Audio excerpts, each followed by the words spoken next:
꼭지요. 구독, 좋아요, 알림 설정까지 모두 부탁드려요. 안녕하세요. 치킨스탁TV입니다. 세방전지 기업 분석 두 번째 시간입니다. 기본적인 내용들은 1편 영상을 참고하세요. 자, 저번에 이어서 가면은 코로나 이후에 증시 버블 때 주가가 이렇게 날라가지고 거의 몇 배를 단기간에 튀기고 돌아왔었는데 이 배경에 대해서 이야기를 해보자고 했습니다. 그 전에 이 산업 이야기를 같이 해야 됩니다. 일단 다년간 이 회사가 이게 밸류에이션을 PER, PBR 짜게 받았었고 그 배경이 있겠죠.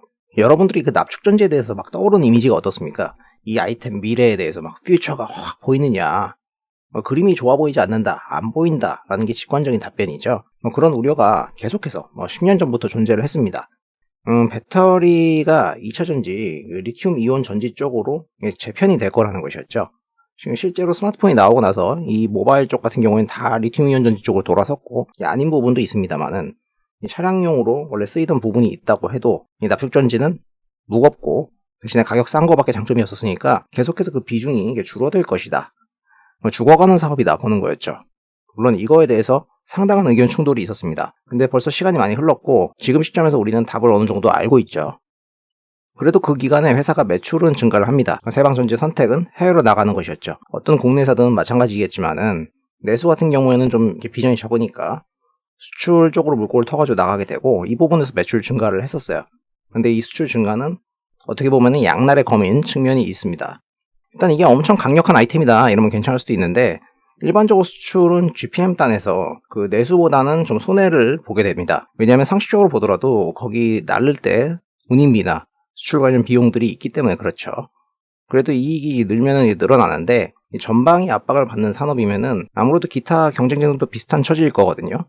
그럼 제품 가격에 대한 프레셔가 예전보다는 좀 존재를 하게 될 것이고 이 마켓쉐어, 시장 점유율이 엄청 주도적인 업체 대비 세방위가 이익률을 방어하기는 조금 어렵지 않았겠느냐. 그렇다고 납축전지가 막 엄청 고도의 기술력으로 차별화시킬 수 있는 건 아니죠. 그러니까 이 GPM이 야금야금 이렇게 갔다고 저는 보고 있습니다.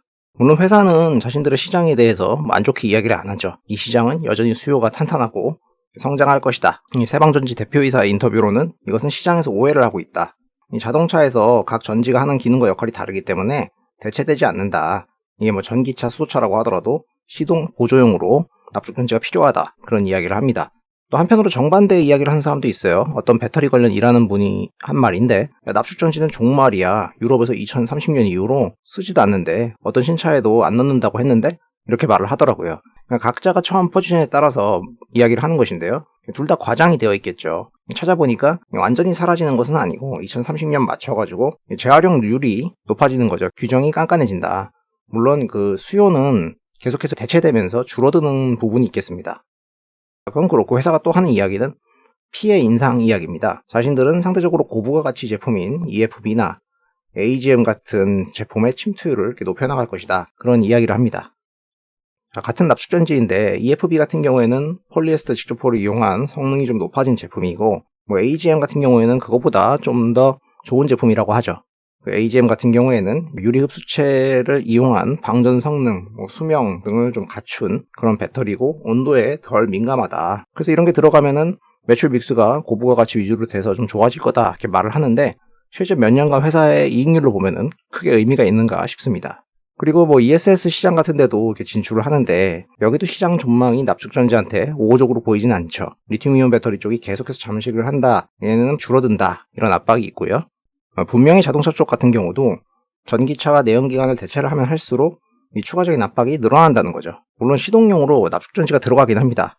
이 아트라스 BX가 테슬라에 공급했었다 이런 이야기도 있고요. 차로 치면은 여기에 들어가는 것인데 또 유튜브를 찾아보시면은 이거를 굳이 리튬 이온 배터리로 교체하는 법까지 이미 많이 나와 있어요. 또 테슬라의 머스크가 결국에는 이거 교체할 거다 이야기를 했기 때문에 상황이 좋아 보이지는 않습니다. 자, 그런 가운데 작년 성과가 금리 상승, 경제 둔화 등등으로 좋지 않았었고 23년 또한 보수적으로 이렇게 보고 있어요. 다만 회사는 다년간에 걸쳐서 이런 문제에 대응하기 위해서 자회사 투자를 늘려왔다고 하는데 크게 보면은 자회사는 해외 제조 판매법인, 납과 부품 관련 업체들, 그리고 기타 잡다 이렇게 있는데요. 지그들 자료에도 이런 자회사들의 역할이 상당히 중요해질 것처럼 표기를 해놨습니다. 그럼 이제 그 성과를 보시죠. 해외 자회사들 같은 경우에는 그냥 똔똔 치고 있습니다. 적자가 크게 나지는 않고 있고 매출은 이렇게 늘어나고 있다는 점은 긍정적이고요. 이 세방산업, 이 부품을 해주는 업체는 이익이 20억씩은 낮게 유지 중입니다. 여기까지는 not bad. 그럼 이제 납 관련 업체들을 또 봐야 되는데 이거를 선택하게 된 계기가 있을 거예요. 이거는 결국 어떤 비용 절감을 위한 수단으로 자회사 단에서 시작이 됐을 겁니다. 아까 유럽 규제 같은 경우에도 납 재활용률을 높이라는 말이 있었으니까 의미가 있겠습니다. 실제로 재활용률 같은 경우에는 납 배터리가 제일 높습니다. 그러니까 요거를 이렇게 뽀개가지고 이 납과 전반적인 부분을 다시 쓰는 것인데요. 관련된 자회사가 상신금속하고 동양메탈이라는 두 회사가 있었는데 회사가 이 자회사들을 통해서 여러 시행착오를 겪은 것 같습니다. 상신금속 같은 경우에는 큰 적자가 났다가 조금 안정권에 들어선 것 같고 동양메탈은 아예 매출이 없어졌습니다. 이 친구는 큰 적자 이후에는 아예 사업을 안 하는 것 같아요. 얘네들이 왜 이런 상황에 처했었을까요? 이 연수요가 부진했다. 그 납의 용도가 대부분 차량용 배터리였는데 차가 좋지는 않았죠. 그리고 재생연 수급이 공급 과잉이었다. 그러니까 좋을 리가 없다는 거죠. 그러니까 원래는 재생연을 쓰려고 했는데 이 연 업체들이 프리미엄을 낮추게 되니까 자회사를 통해서 하는 계획에 대해서 좀 문제가 생겼다. 그래서 이들의 매출액이 납 가격과 함께 이렇게 휘청휘청 하는 모습이 나타나게 되고 그 가운데서 이익도 오락가락하게 되니까 좀 정리를 한 것 같습니다. 동양메탈은 셧다운을 한 것 같고 현재는 나름의 조정을 통해서 총합으로는 이제 플러스가 나게 돌려는 놨죠. 근데 이들이 이제 회사의 이익에 크게 기여가 됐는지 연결 총합을 봤을 때는 잘 모르겠어요. 결국 여기까지 봤을 때는 이런 보유하고 있는 자회사들이 큰 의미를 찾거나 사람들의 흥미를 끌게 할 리는 없겠죠. 그럼 마지막 한 개 남은 거는 세방 리튬 배터리라는 회사입니다. 이름에 리튬이 들어가잖아요. 납만 만진 애들이 리튬 배터리 한다. 관심을 끌었어요. 100% 자회사인데 17년에 회장 인터뷰에서 앞으로 5, 6년 안에 세방 전지 수준의 매출을 넘길 거다. 떡밥도 있었습니다. 그래서 여기서 결국 주가 날리친 거는 저거거든요. 근데 이제 세방 리튬 배터리가 뭘 하냐. 회사 사이트 가보면은 배터리 3사랑 다 파트너십을 하는데 BMS 배터리 팩 조립 같은 거를 이렇게 한다고 합니다. 그리고 단독 기사로 현대차에서 협력사로 선정됐다. 모비스 통해서 들어간다. 그리고 그 규모는 대략 6천억이라고 하더라. 그랜저에 들어간다더라. 볼보사 같은 경우에는 삼성 SDI에서 셀을 받아가지고 모듈화 시켜가지고 조립해서 들어간다. 이런 이야기가 있었습니다. 근데 세방전지 관계자 입장은 확인해주기 어렵다. 부정하지는 않았다. 그냥 과장이 섞여 있다는 거죠. 그러니까 안 한다는 건 아니지만 그 규모는 아니거나 기간이 길거나 이런 거겠죠. 그래서 연간 이 실적을 보면은 되게 들쭉날쭉이고 이익도 나지 않습니다. 물론 22년 하반기에 들어서 조금 매출이 레벨업이 되고 있는데 적자 폭이 더 커지고 있습니다. 이 이익이 나지 않는 이유에 대해서 생각을 해보자면은 21년도에는 이제 매출이 줄었었는데 이게 왜 줄었었는지 모르겠지만은 반면에 여기서 인건비, 연구개발비, 기타 비용 이런 것들이 증가를 합니다. 이런 게 다 늘어나니까 안 좋았던 거고 만약 이때 매출이 유지됐다고 치고 원재료는 여기서 따오고 비용은 여기서 따왔다고 했을 때 그러면 괜찮냐? 여전히 적자였을 거라는 거죠. 물론 이거는 매출이 더 늘어나면은 고정비 때문에 해결이 될 문제긴 해요. 다만 이 배터리팩 사업의 적정 이익률이 엄청 높겠느냐? 좋아봐야 5% 남짓 아니겠습니까? 여기서 5% 났네요. 아무튼 이 친구들이 광주에 1200억 원 규모의 공장 증설을 때렸어요. 이게 22년부터 돌아간다 이렇게 했었는데 그러니까 매출이 좀 늘었었겠지만은 상식적으로 생각을 해보신다면은 이 규모로 6천억의 매출을 할 수가 없죠. 만약에 한다고 해도 최소 5년 이상일 거예요. 그 제조업에서의 매출 규모는 자산에 비례해서 나오지 않겠어요? 그렇게 되면은 세방 전지에 연결해서 사실 리튬 배터리가 차지하는 것은 뻔하다는 거죠. 이 전지만큼 5년 내에 나온다 했지만은 절대 아닐 것 같고 이 1,000억이 찍힌다고 하면은 이게 말이 리튬 배터리지 조립해서 파는 비즈니스지 않습니까? 그러니까 5% 이익률 잡으면은 50억이고 진짜 잘 쳐져가지고 10% 준다고 해도 100억입니다. 그러니까 얘를 견인하기에는 충분하지가 않죠. 하지만 그게 중요합니까? 이게 주가의 트리거는 될 것 같다.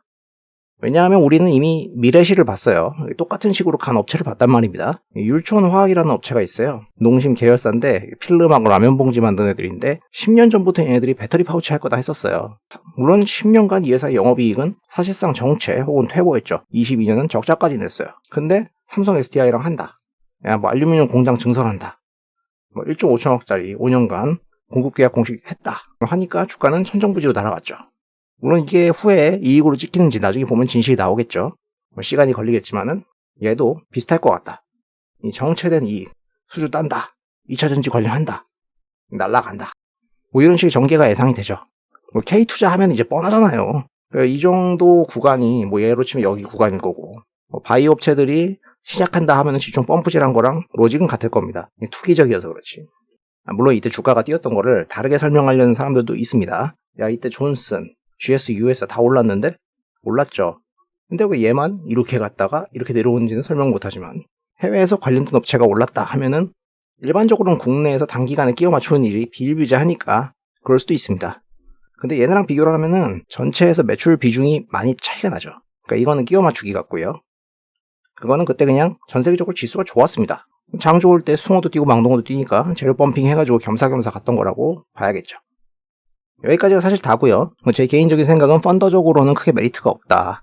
그러나 주가는 갈 수 있다. 더군다나 요즘에 장이 워낙 개투장이고 또 배터리 관련 주식들은 워낙 난리를 치지 않습니까? 그 뒷줄에서 번호표 뽑고 대기 타고 있다가 오를 수는 있다고 생각을 합니다. 다만 보셨다시피 그 본질에 대해서는 측정이 안 되는 것 혹은 돼도 문제인데 이 경우에는 이제 단순 트레이딩 꺾일 때까지 가다가 내립니다. 이거니까 말 그대로 수익률 게임이 시작되게 되고 이거는 각자의 영역이죠.